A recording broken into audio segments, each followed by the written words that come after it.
Hi YouTube. I really didn't want to do this video, at least not right away. It was on the agenda, but after last night, I feel the need to put out this video. If you know anything about me, I work in a coffee shop during the day. That's my day job. I'm a barista, so I, make coffee, serve people coffee. Coffee is my life, literally. And I worked last night, and it was one of those nights where it was just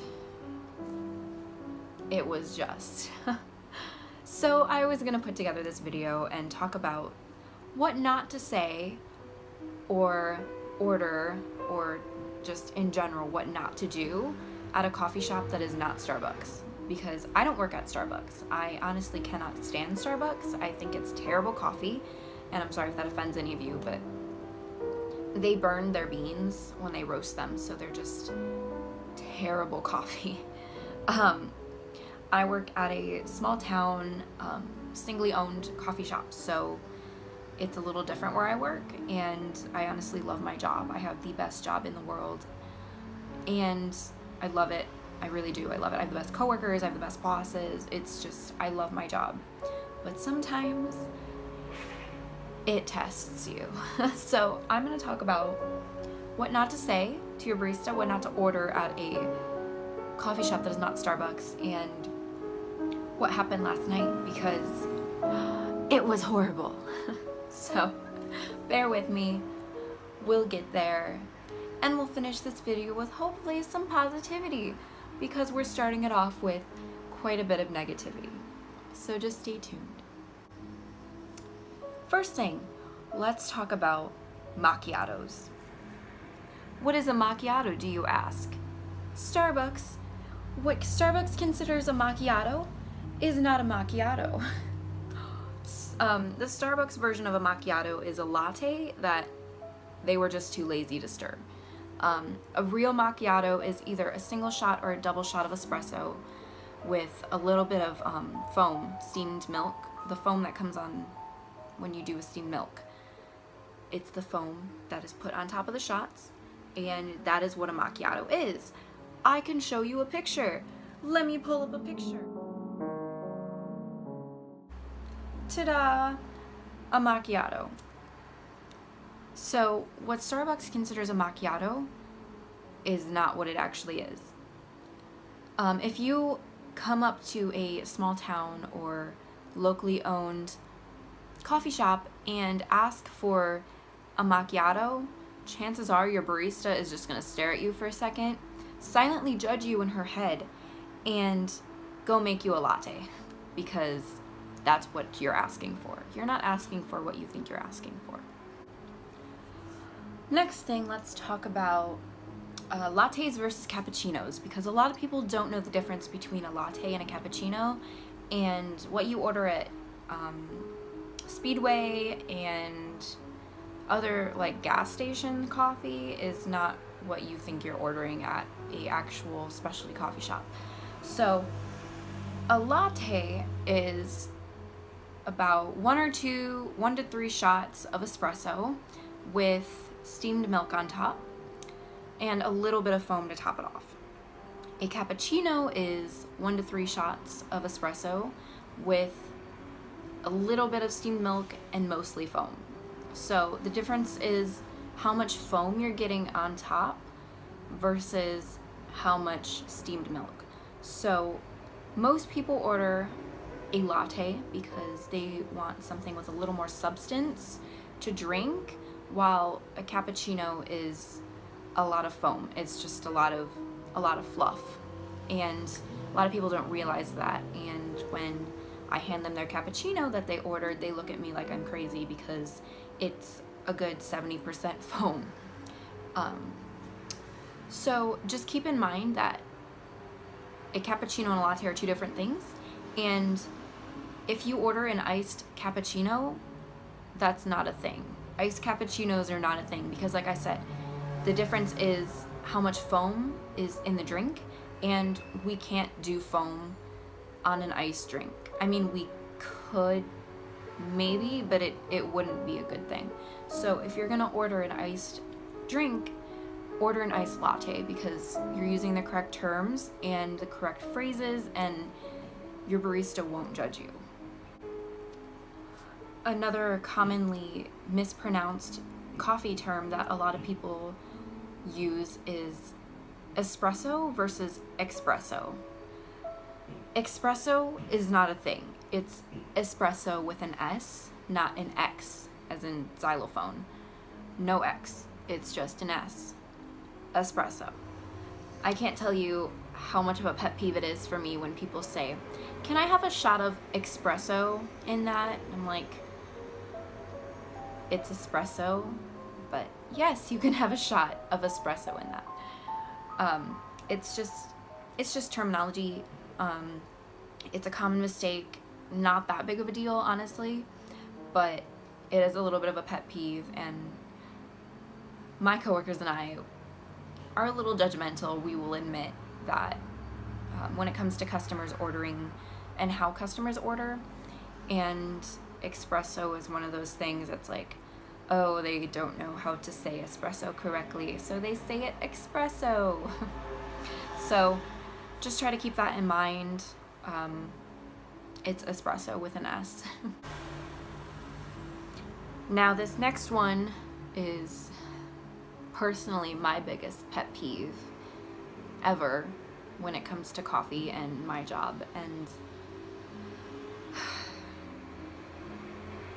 another reason I can't stand Starbucks is because they make up terms. They make up words to try and sound Italian and official coffee, but it's not. They're just making shit up. And one of those horribly made up words that people use are frappuccino. There is not a word in any language that I hate more than frappuccino. It makes me want to scream every time someone asks me for one, because that's not a word. It's not a thing. I mean, if you go to Starbucks, it's a thing, but in the regular specialty coffee world, it's not a thing.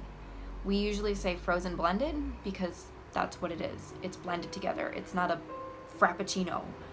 Or if people ask for a frappe, can I get a caramel frappe? If you would like a caramel frappe, go to McDonald's. We have frozen caramel lattes. That's what the correct term is. And it may be different for other specialty coffee shops, but I know for specifically where I work and our roasters and providers of our products, it's frozen blended. And I know it also annoys my coworkers. I know it has to annoy other baristas out there, but please, if you are not at Starbucks, please do not use the term frappuccino. Please, I cannot stress this enough. Please do not. Please. Please. So let's talk about last night. Normally I don't work nights because I have to walk home, so I don't like walking home in the dark. So I don't normally work nights, but last night we had a group of students coming in with their teachers for a thing they do about twice a year maybe, and it's fine, you know, we invoice them, the school pays for all their drinks. Kids are normally decently respectful, but the problem is how many drinks they order each, because they don't have to pay for it, so they just go completely ham, and it's really frustrating to see how much is wasted. At least for me, you know, it bothers me how much they waste. They drink maybe a quarter of the drink, then throw it away, then come back and ask for something else. That's not okay. At least I was raised that if someone is buying you something, you respect that and you finish it. Like, I don't understand how these kids can be just so wasteful that they come up, like, for example, we had two girls. They came up, ordered their first drink, which was a large strawberry smoothie. Okay, made the drinks, gave it to the girls. 10 minutes later, they come back up and ask for 2 large frozen, I don't remember exactly what drinks they were, but 2 large frozen drinks. And large frozen drinks are our most expensive items on the menu. So that is kind of frustrating that they don't have any concept of value, of monetary value, of how much their product is costing that they're ordering. But I mean, I was kind of like, holy crap, they drank those large, which larges are 24 ounces. That's a lot of drink. I can't even finish a large. But they finished those large smoothies in less than 10 minutes. And then my coworker and I happened to look over at one of the tables and saw that both large smoothies that they had ordered were only drank about a quarter of the drink and just left them there. They didn't even throw them away or anything. They just left them sitting on the table. Like, I get that, you know, maybe you didn't like it, so you got something else, but don't leave it on the table. This is not your house. I am not your mother. I'm not your mom. I don't need to pick up after you. Yeah, granted, it's my job, but have a little respect for the place that you're at and the business that you're at, and realize that we also have 40 other kids to take care of. They're 5 drinks each that they order. So please keep in mind that we don't have time to stop and clean up after 5,000 kids, because it honestly feels like there's that many people that come in. A big truck just drove by. That's what the background noise is. We live on a busy street, so the window's open because it's hot.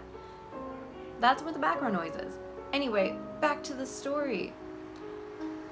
If you can't have the respect to clean up after yourself, why even come to something like this? You're just taking advantage of your school that's paying for your drinks, the business itself, the people working.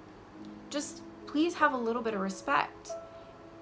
It's not too much to ask.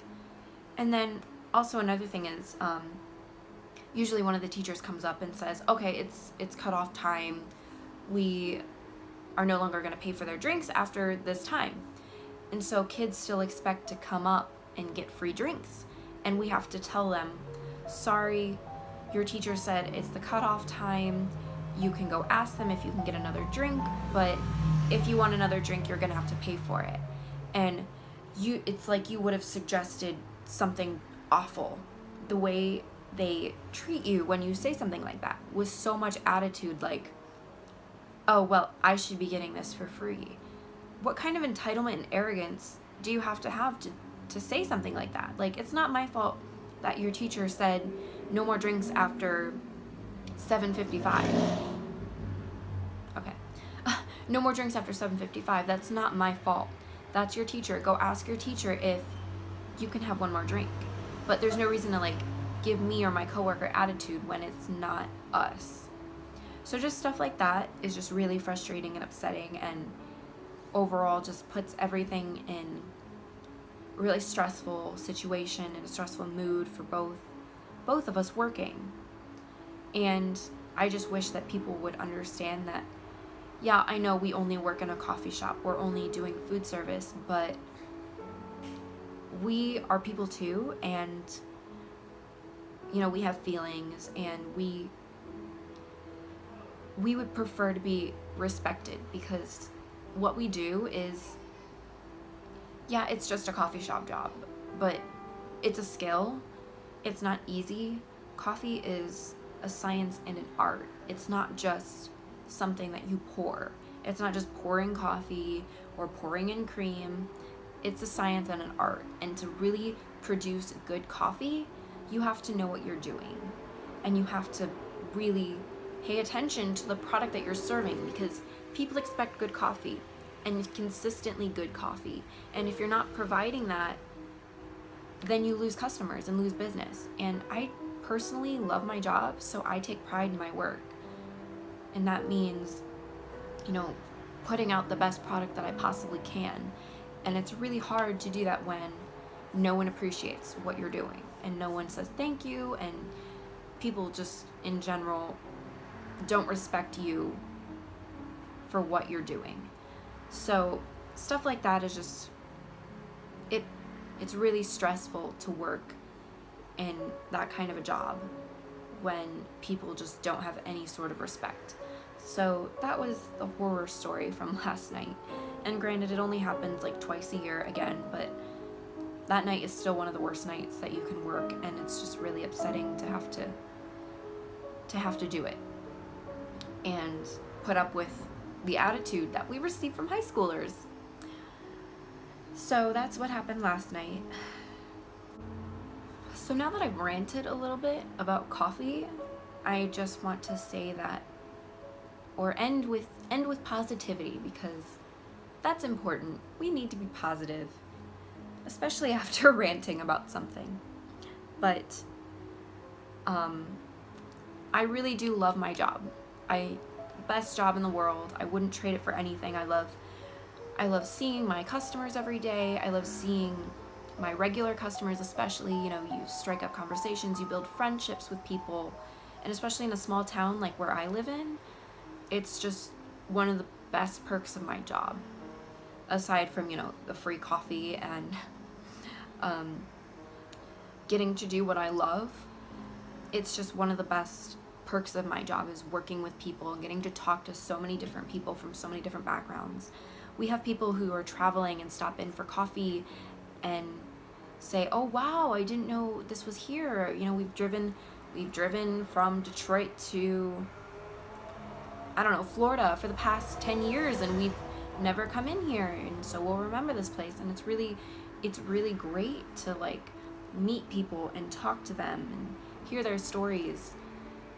We actually one time had a couple that own a coffee shop, but they own a coffee shop in several states away that they were just traveling and happened to stop in, and it was really cool to talk to them because they know coffee, they know the coffee business, the coffee industry, they know that they're professionals, they know what they're doing and talking about, and it's just really nice to talk to people who really know what coffee is and have such a love for coffee like I do and like my coworkers do. And I think that's really important, is to not only provide a good product to your customers, but also provide knowledge and have knowledge of what you're giving people. Yeah, we only serve, three specific blends of coffee at where I work, but our roasters have a wide variety.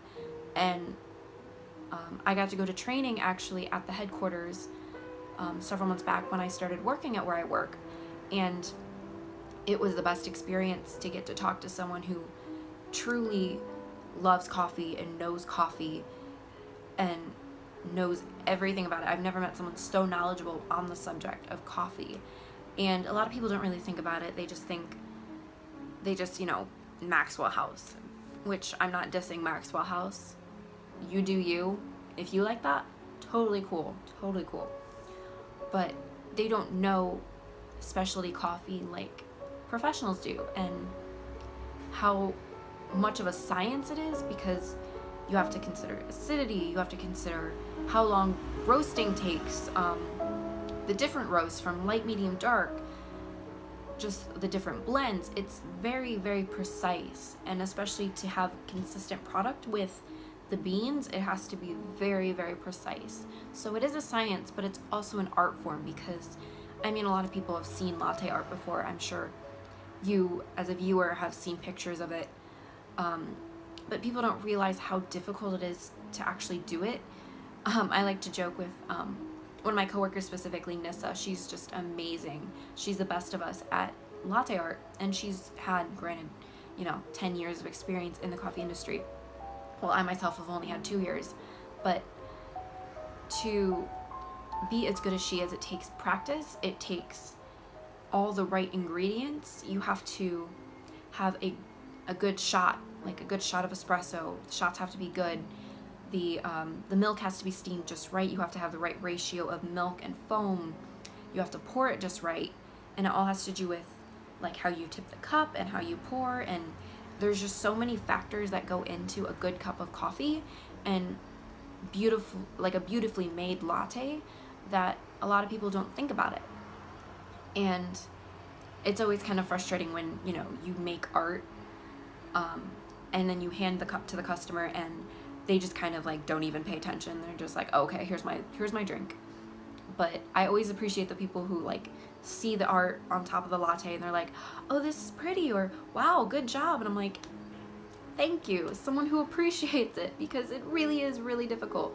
We always joke that, you know, you have to have the right ingredients, the right espresso, the right milk, and the stars have to align just right. Like, it's written in the stars that today I will have a good day for latte art. That's how much of a pain in the butt it is to create art with lattes. It's really not that simple, and it's not as easy as people think. I'd once had someone ask me if they could, or if I could teach them how to do latte art, as if it would take, you know, 10 minutes. And I was like, I'm sorry, but I would love to teach you, but it's not something that you can just learn right away. It takes a lot of practice. It takes a lot of skill. It takes proper milk steaming and all these other factors. It's not just one thing. It's a series of things. And a lot of people just don't realize that. And I'd like to really educate people on that sort of thing, because yeah, my job is relatively easy. I'm not going to say that I have a hard job, because I really don't. But there are certain parts of it that are not just as easy as people think. And if you want to provide a really good product, especially when it comes to art, you have to practice and you have to really know what you're doing. And I just want to educate people on that. So maybe I'll do another video about that. I don't know. I'll probably do a video about latte art and lattes in general, because it's something that I'm really passionate about. Coffee in general is something I'm really passionate about. My two things are coffee and makeup. So it's really basic of me, but two of my favorite things. As you can tell, my highlight is poppin' today. I really love it. Maybe a little bit too much, but you can never have too much highlight. And it might just be the lighting too, because it's really bright in here. But stay tuned for more videos not about background noise, about coffee and makeup too, because I really want to talk about that eventually. But definitely coffee, because again, that is one thing I'm really passionate about and would love to share with everyone. If I have any viewers, thanks to anyone who checks out my channel. It's really important to me, but thank you for sitting through with me and my huge ranting about what not to say to your barista, because it's really frustrating. It's really frustrating, but at the end of the day, I love my job. I wouldn't trade it up for anything. And I just really want to educate people. I don't want to judge you. I want to educate you on what correct terms are and what you're ordering, because you shouldn't just drink coffee. You should actually know what you're drinking. And that's really important to me. So thanks for staying with me this whole time. If you liked what you saw and you like my channel, my content, go ahead and hit the thumbs up button, all that jazz. Hit subscribe. Leave a comment below. I'd like to hear thoughts from anyone, if they have any thoughts on this video or any of my other videos. I think I've only put up one at this point. But thanks for watching. Tune in next time and we'll talk more about coffee and stuff. So see you next time.